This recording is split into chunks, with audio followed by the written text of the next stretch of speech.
Alright, let's dive into something that's got everyone talking. Hannah Karema, former Miss Uganda, is running for guild president at Makerere University. But this isn't just another election story. Personally, I think what makes this really interesting is the intersection of her background in pageantry and her leap into student politics.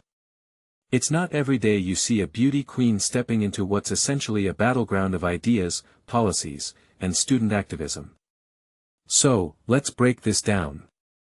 First off, her announcement on social media caught my eye. She said, "History at Makerere University has never been written by spectators. It's written by those who stand up." Bold statement, right? But here's the thing, she's not just running to win, she's framing this as a movement. From my perspective, this is a smart play. She's positioning herself as someone who's not just after a title but after real change. What many people don't realize is that pageantry often comes with a platform, and she's leveraging hers to address systemic issues. Her experience at Miss World, where she finished as first runner-up for Miss World Africa, exposed her to global challenges, and now she's bringing that lens to local student issues. That's a unique angle, and it's one that could resonate deeply with students who feel disconnected from traditional student leaders. Now, let's talk about her campaign promises. She's advocating for equitable tuition policies, more support for government-sponsored students, and initiatives to address campus political freedoms. In my opinion, these aren't just buzzwords, they're targeted at real pain points.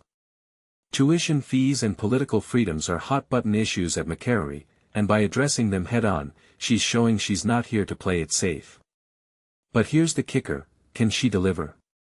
Pageantry gives you a voice, but politics demands action. If you take a step back and think about it, her ability to translate her platform into tangible results will be the real test. And that's where the skepticism might come in. Some might question whether her background in beauty contests prepares her for the nitty-gritty of student governance. But, personally, I think that's a narrow view.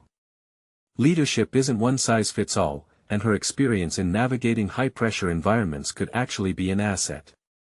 What this really suggests is that the lines between different forms of public service are blurring.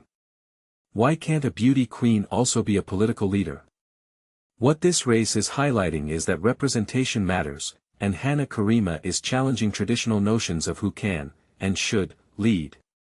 A detail I find fascinating is how she's framing her candidacy as a stand for every student who believes Makerere can be more. That's powerful. It's not just about her, it's about a collective vision. And in a highly competitive race like this, that kind of inclusivity could set her apart. But let's not forget the challenges. Makerere student politics are notorious for their intensity. The electoral timeline is tight, with online voting set for March 16, 2026, and the campaign debates will likely be a make-or-break moment. From my perspective, her ability to hold her own in those debates will be crucial. She's got the charisma, that's undeniable, but can she articulate her policies with the depth required? That's the question. If you take a step back and think about it, this race is about more than just who becomes guild president. It's about the evolving face of leadership. Hannah Karema is a symbol of that evolution, whether she wins or not. What this really suggests is that the next generation of leaders might not fit into the boxes we're used to. And that, in my opinion, is what makes this story so compelling. So, here's my closing thought. Hannah Karema's candidacy raises a deeper question: what does it mean to be a leader in 2026? Is it about the titles you've held, the causes you've championed, or the vision you bring? Personally, I think it's all of the above. And whether she makes history or not, she's already challenging us to rethink what leadership looks like. What do you think? Is Hannah Karema the kind of leader Makerere needs? Let me know in the comments below.